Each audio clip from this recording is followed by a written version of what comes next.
Bismillahirrahmanirrahim. Assalamualaikum warahmatullahi wabarakatuh. Saya Aditya Farah Oktavia, NIM 21280 dari Lokal PAI 3B Fakultas Tarbiyah dan Ilmu Keguruan. Di kesempatan kali ini saya akan membacakan jawaban dari UTS, yaitu mata kuliah Manajemen Pendidikan, yakni dengan dosen pengampu Ibu Dr. Sito Rahmana MA. Baiklah, saya akan membacakan jawaban dari ujian tengah semester mata kuliah Manajemen Pendidikan. Soal yang pertama yaitu, jika saudara diangkat menjadi Kepala Dinas Pendidikan di daerah saudara, tugas pertama yang harus dikerjakan adalah menyusun rencana strategis pengembangan pendidikan menjadi tanggung jawab dinas selama masa jabatan saudara. Jelaskan secara rinci dan lengkap langkah-langkah strategis apa yang akan Anda lakukan dalam membuat visi, misi, tujuan, strategi, program pendidikan, dan sasaran pendidikan. Langkah-langkah strategis dalam membuat visi dan misi jika saya diangkat menjadi Kepala Dinas Pendidikan di daerah saya, yaitu terutama saya menentukan langkah-langkah strategis yang paling utama, yaitu dalam membuat visi dan misi pendidikan. Langkah awal yang saya lakukan dalam penentuan atau membuat suatu visi dan misi, yakni visi yang akan saya buat merupakan visi yang di dalamnya mencakup bagaimana pendidikan pada masa sekarang dan pada masa yang akan datang. Tentunya yang paling utama yakni untuk kemajuan pendidikan di masa yang akan datang. Keadaan pendidikan pada saat ini pasti akan memiliki perubahan atau bahkan kemajuan di masa yang akan datang. Maka dari itu, sebelum saya merancang visi dalam sebuah pendidikan, terutama dalam menyusun rencana strategis pengembangan pendidikan, saya harus mengamati terlebih dahulu bagaimana keadaan pendidikan pada masa sekarang, baik itu di dalam aspek religius, kebudayaan, dan dalam aspek sosial. Karena saya berharap isi utama di dalam sebuah visi saya yaitu terutama pada aspek religius, penerapan kebudayaan maupun sosial, dan saya juga akan memasukkan dari nilai-nilai yang terdapat pada Pancasila serta IPTEK. Dengan adanya visi tersebut sehingga saya mampu mengembangkan suatu misi saya, yakni bahwa dapat kita ketahui seiring dengan perkembangan zaman yang begitu pesat, pastinya akan banyak mengalami perubahan dari masa ke masa, sehingga dalam menetapkan visi dan misi dalam rencana strategis pengembangan pendidikan, yakni dengan adanya pengamatan saya mengenai pendidikan pada masa sekarang, dan memikirkan pada masa yang akan datang. Gambaran dari visi dan misi saya yaitu terwujudnya pendidikan yang religius, berkebudayaan, bermoral pada masa sekarang dan pada masa yang akan datang di Kota Pekanbaru, Kota Madani. Kemudian yaitu untuk misi saya, yang pertama, untuk mewujudkan pendidikan yang selalu menanamkan nilai-nilai religius dalam segala aktivitas. Yang kedua, yaitu untuk mewujudkan pendidikan yang berakhlak mulia. Dan yang ketiga, yaitu untuk mewujudkan pendidikan yang berkebudayaan. Yang keempat, terciptanya pendidikan sesuai perkembangan IPTEK. Demikianlah langkah-langkah strategis dari saya dalam menentukan visi dan misi di dalam sebuah rencana pengembangan pendidikan. Selanjutnya yaitu dalam menentukan tujuan dan strategi. Dalam menentukan atau membuat suatu tujuan, yaitu di dalam rencana strategis pengembangan pendidikan, di mana di sini saya akan berpedoman kepada visi dan misi yang telah saya buat sebelumnya. Tentunya di dalam visi dan misi yang telah saya tetapkan memiliki tujuan yang hendak dicapai untuk kedepannya, terutama dalam kemajuan pendidikan di masa yang akan datang. Di sini saya akan menjelaskan salah satu dari tujuan strategis rencana pengembangan pendidikan, yakni meningkatkan kualitas pendidikan yang terutama pada daerah saya, yaitu di mana di tempat saat ini di mana tujuan tersebut agar melahirkan peserta didik yang berkualitas. Bukan hanya peserta didik tetapi pendidik yang profesional di bidangnya. Sedangkan di dalam membuat suatu rencana strategis pengembangan pendidikan, yaitu di dalam sebuah strategi di mana saya akan meningkatkan kualitas dari sebuah pembelajaran dan pengajaran di ranah pendidikan, serta tujuan yang akan saya capai yaitu untuk meningkatkan mutu dari pendidikan serta pemerataan pendidikan di daerah yang saya tempati. Strategi ini saya kembangkan yaitu melalui apa visi dan misi yang telah saya tetapkan dan apa pula tujuan yang hendak dicapai. Setelah itu saya merancang suatu strategi yang harus saya capai di dalam pendidikan. Seperti strategi apa yang harus saya lakukan untuk meningkatkan mutu pendidikan di daerah saya. Demikian cara atau strategi saya dalam menentukan dan strategi dalam rencana strategis pengembangan pendidikan. Selanjutnya yaitu program pendidikan dan sasaran pendidikan.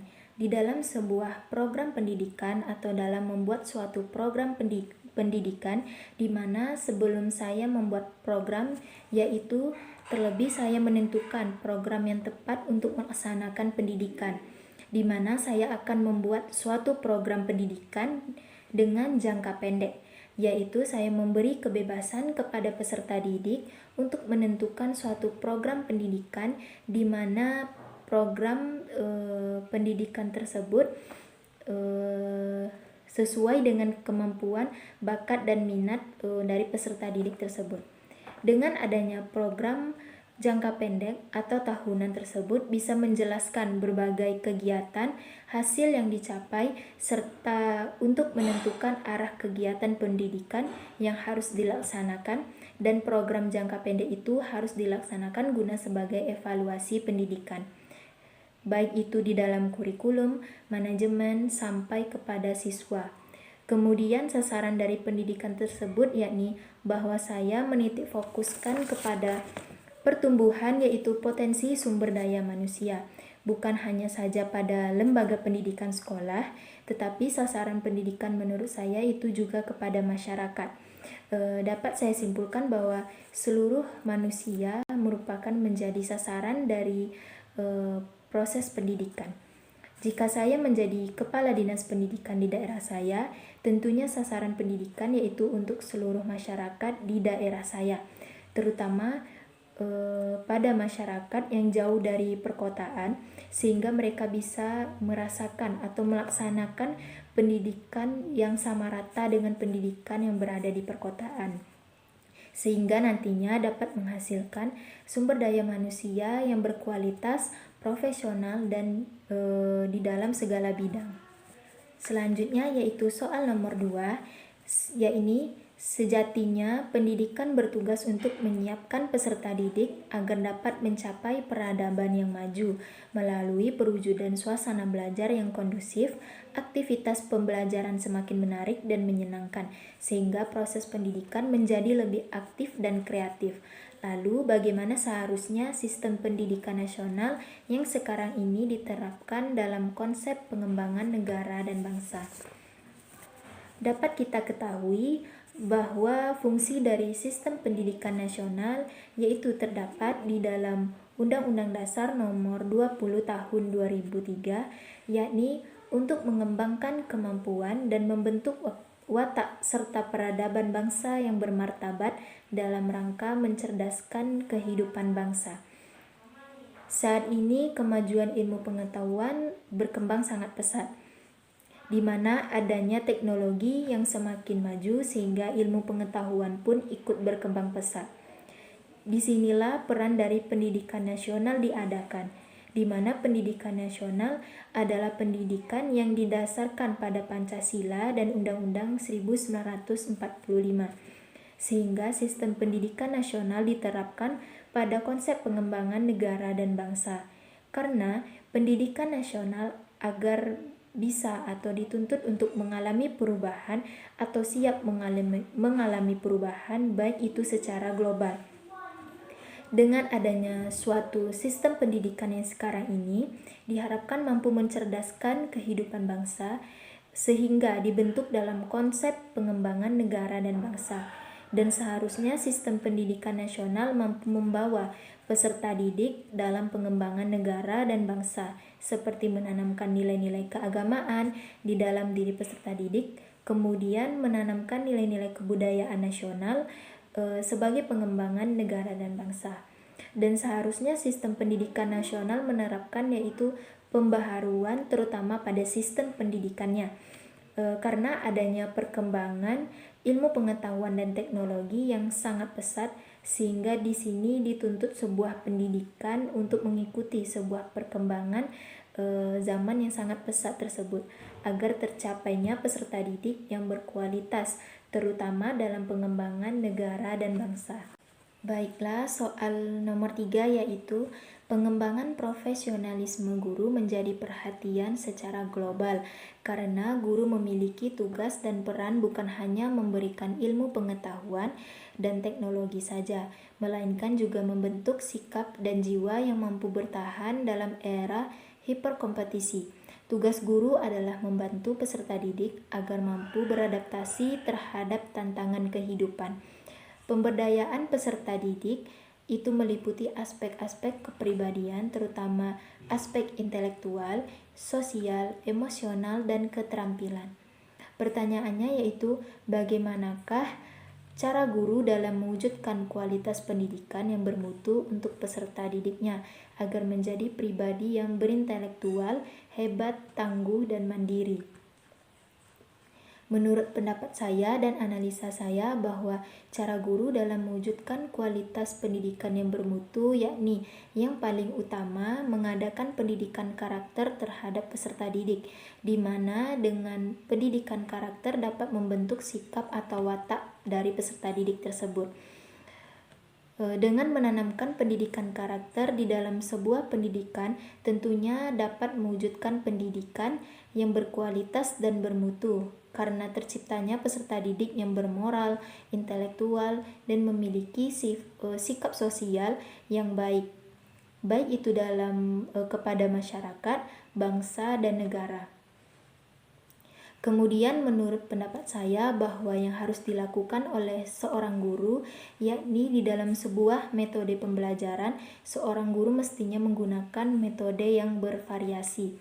Contohnya saja, untuk meningkatkan kemandirian peserta didik dapat menggunakan metode diskusi atau bahkan eksperimen, di mana di sini dapat terbentuknya kemandirian peserta didik karena adanya keaktifan peserta didik dalam pembelajaran, dan ini menurut saya juga merupakan cara bagaimana guru dapat mewujudkan kualitas pendidikan yang bermutu. Dan yang terakhir menurut pendapat saya yaitu cara guru dengan mengerahkan peserta didik atau mengarahkan peserta didik kepada bakat dan minat yang dimiliki oleh peserta didik, di mana peserta didik dapat menyalurkan bakat dan minat itu baik itu di dalam sekolah maupun di luar sekolah. Di sini peran guru yaitu sebagai pengarah dan pendukung peserta didiknya.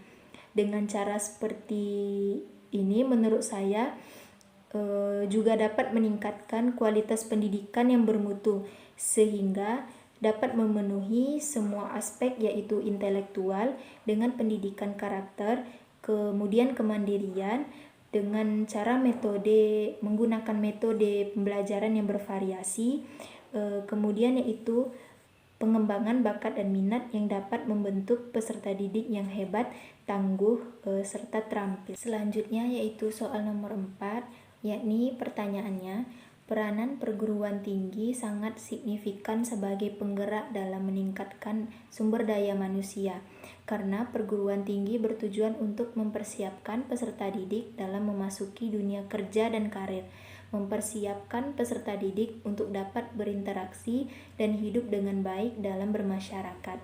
Sistem pendidikannya memudahkan peserta didik menuntut pendidikan sesuai dengan bakat dan minat dan tujuannya. Bagaimanakah cara pengelolaan dan peningkatan sumber daya manusia di perguruan tinggi agar menghasilkan generasi bangsa yang cerdas, kompetitif, dan produktif? Di sini menurut pendapat saya di dalam pengelolaan SDM di perguruan tinggi, yaitu dengan cara mengetahui tujuan dari sebuah keinginan yang hendak dicapai oleh SDM di perguruan tinggi tersebut. Yakni cara yang pertama di dalam pengelolaan SDM di perguruan tinggi, yaitu dengan melakukan sebuah pendekatan sosial. Mengapa demikian? Mengapa harus menggunakan pendekatan sosial? Karena menurut saya tentunya mahasiswa yang telah selesai pada masa perkuliahan pastinya akan berhadapan dengan yang namanya masyarakat. Sehingga bagaimana cara ia bersosialisasi di dalam masyarakat, berperilaku di dalam kehidupan sehari-hari, terutama pada lingkungan masyarakat. Sehingga apabila sebuah pendekatan itu berhasil diterapkan, maka tentunya dapat meningkatkan sumber daya manusia yang ada di perguruan tinggi dengan melakukan pendekatan secara sosial. Kemudian yang kedua yaitu bagaimana menerapkan nilai-nilai sesuai Pancasila, yaitu sebagai dasar negara, di mana SDM perlu ditingkatkan pada perguruan tinggi sesuai dengan nilai-nilai Pancasila agar seluruh anggota yang berada di perguruan tinggi tersebut memiliki nilai-nilai moral sesuai dengan Pancasila di dalam dirinya, sehingga dengan cara ini dapat menghasilkan generasi bangsa yang cerdas, kompetitif, dan produktif. Kemudian, pengelolaan SDM di perguruan tinggi yaitu dengan mengembangkan bakat dan minat yang ada, di mana dengan menyalurkan atau mengembangkan bakat dan minat yang ada di perguruan tinggi bukan hanya dapat meningkatkan sumber daya manusia di dalam ruang lingkup perguruan tinggi saja, tetapi bagaimana dapat menghasilkan generasi yang kreatif saja tetapi produktif di luar perguruan tinggi. Kemudian, sedangkan menurut pendapat saya mengenai peningkatan sumber daya manusia di perguruan tinggi, yaitu dengan menyiapkan sumber daya manusia yang mampu berhadapan dengan era globalisasi saat ini, di mana seperti dapat kita ketahui bahwa seiring dengan perkembangan zaman seluruh kegiatan mengalami kemajuan, terutama pada bidang pendidikan, sehingga kualitas dari sumber daya manusia perlu ditingkatkan, terutama pada perguruan tinggi. Mengapa demikian? Karena agar menghasilkan generasi yang siap berkompetitif di masa globalisasi yang sangat pesat ini. Selanjutnya yaitu soal nomor 5, yakni lembaga pendidikan yang akuntabel, berkualitas baik dalam pengelolaan sumber daya maupun bersaing dengan lembaga pendidikan lain dan dapat mengantarkan peserta didik ke jenjang pendidikan yang lebih tinggi ataupun ke dunia kerja dengan bekal ilmu pengetahuan dan teknologi serta keterampilan teknis yang sangat diperlukan oleh dunia usaha dan industri.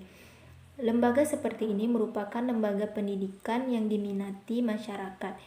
Kita lihat kenyataannya di lapangan, beberapa lembaga pendidikan yang semakin tahun semakin populer dan maju, baik jumlah siswa maupun kualitasnya. Sebaliknya, tidak sedikit lembaga pendidikan yang semakin tahun semakin menurun. Hal apa yang seharusnya dilakukan oleh pengelola lembaga pendidikan untuk menciptakan lembaga pendidikan yang baik dan bermutu, yang memperhatikan dan memenuhi harapan dari semua pihak yang terlibat dalam lembaga pendidikan? Menurut pendapat saya, hal yang harus dilakukan oleh pengelola lembaga pendidikan yaitu dari sisi manajemen pendidikan tersebut, misalnya menggunakan metode pembelajaran yang efektif dan efisien, di mana metode pembelajaran dapat mempengaruhi suatu tujuan dari pencapaian pendidikan.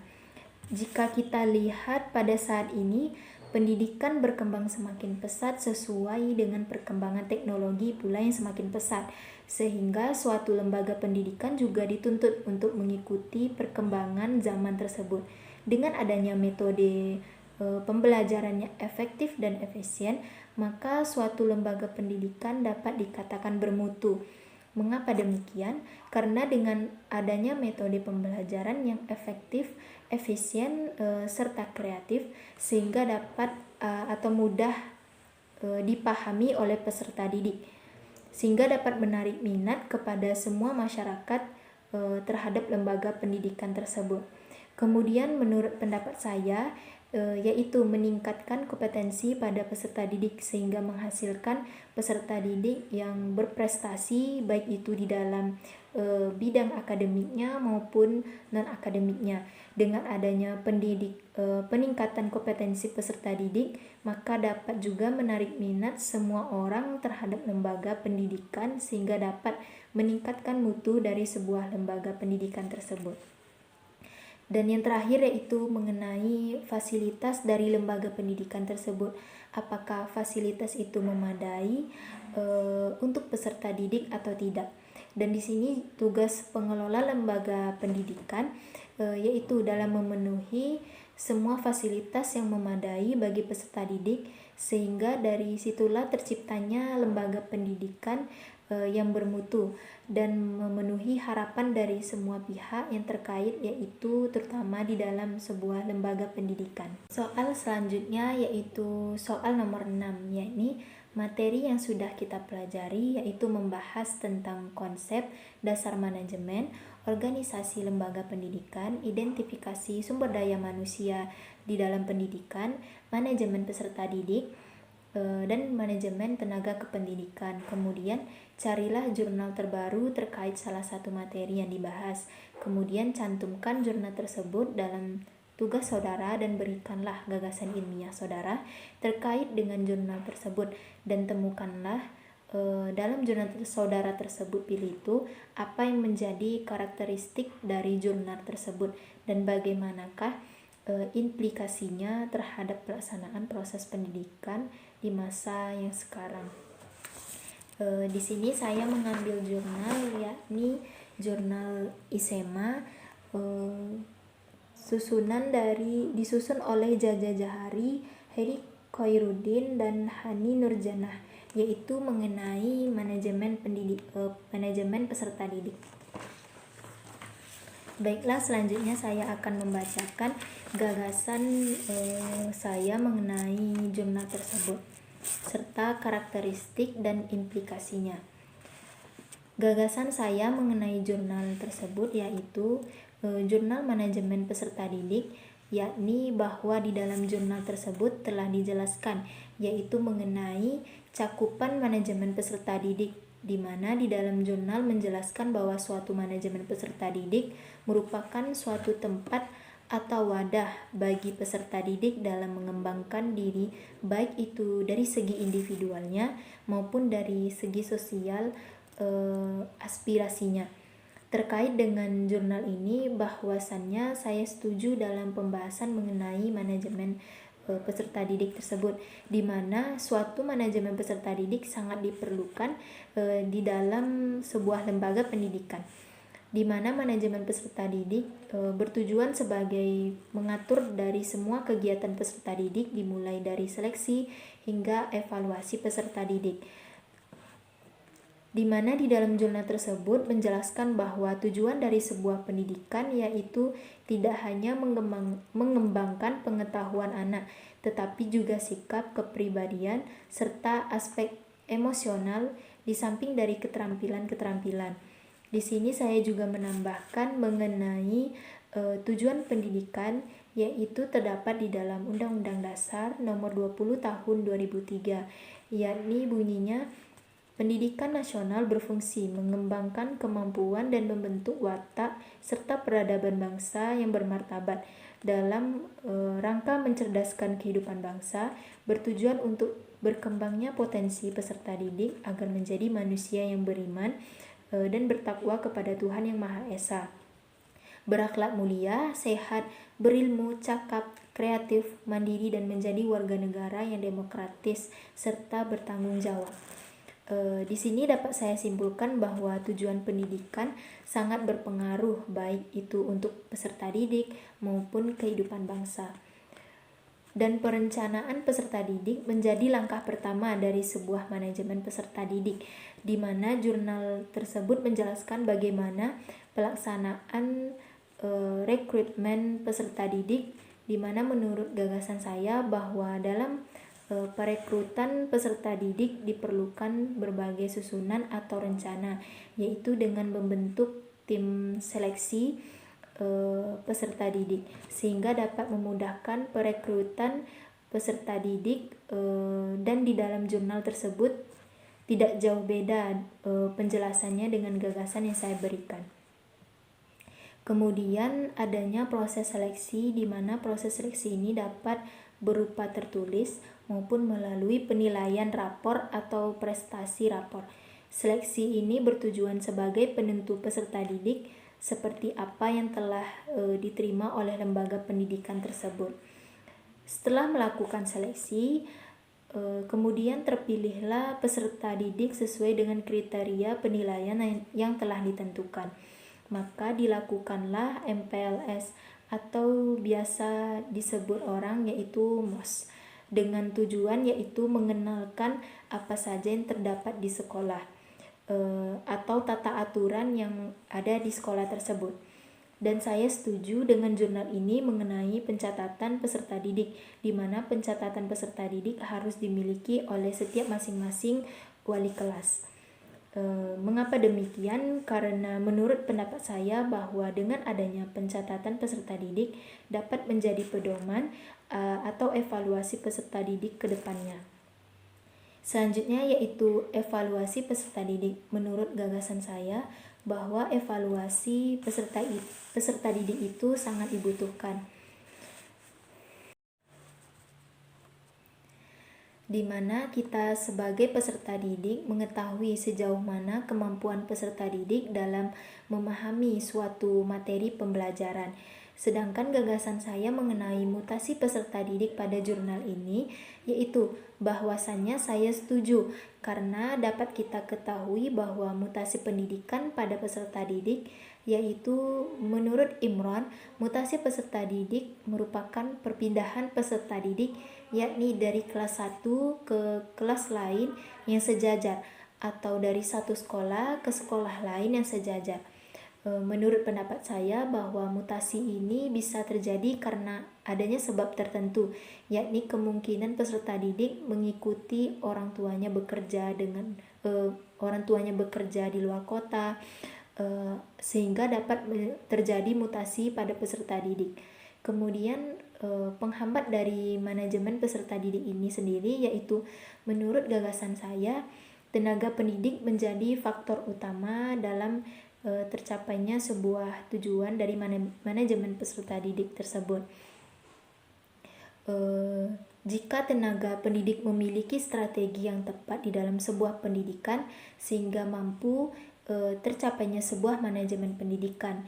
Tetapi jika seorang tenaga kependidikan tidak memiliki strategi dalam pembelajaran, maka dapat menjadi penghambat terlaksana suatu manajemen peserta didik.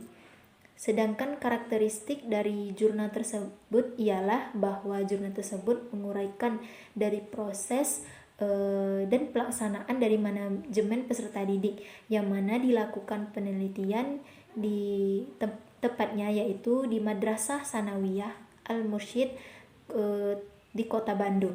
Jurnal ini menjelaskan manajemen peserta didik di Madrasah Al-Mursyid dimulai dari pengrekrutmen peserta didik hingga hasil dari manajemen peserta didik. Jurnal ini juga membahas setiap poin dengan jelas dan rinci sesuai dengan penelitian yang dilakukan oleh penulis. Kemudian implikasi terhadap proses pendidikan sekarang, menurut saya bahwa dengan adanya suatu manajemen peserta didik, semua kegiatan yang berhubungan dengan peserta didik tersusun secara rapi. Contohnya saja pada pendidikan saat ini tersusun rapi. Mengapa demikian? Dikarenakan adanya suatu manajemen peserta didik. Bayangkan saja jika sebuah lembaga pendidikan tidak menerapkan manajemen peserta didik, tentunya sebuah kegiatan yang terdapat di sebuah lembaga pendidikan tidak akan tersusun rapi dan tidak sesuai dengan apa yang diharapkan, sehingga tidak akan tercapai sebuah pendidikan tersebut. Sehingga pada proses pendidikan saat ini, jika kita lihat sudah merata, yaitu dengan kata lain sudah tersusun rapi, lebih tepatnya pada penetapan manajemen peserta didik di dalam sebuah lembaga pendidikan. Demikianlah jawaban dari ujian tengah semester saya, yaitu mata kuliah manajemen pendidikan. Mohon maaf apabila ada kesalahan dan kekurangan ataupun kesalahan kata, saya mohon maaf. Saya akhiri dengan wassalamualaikum warahmatullahi wabarakatuh.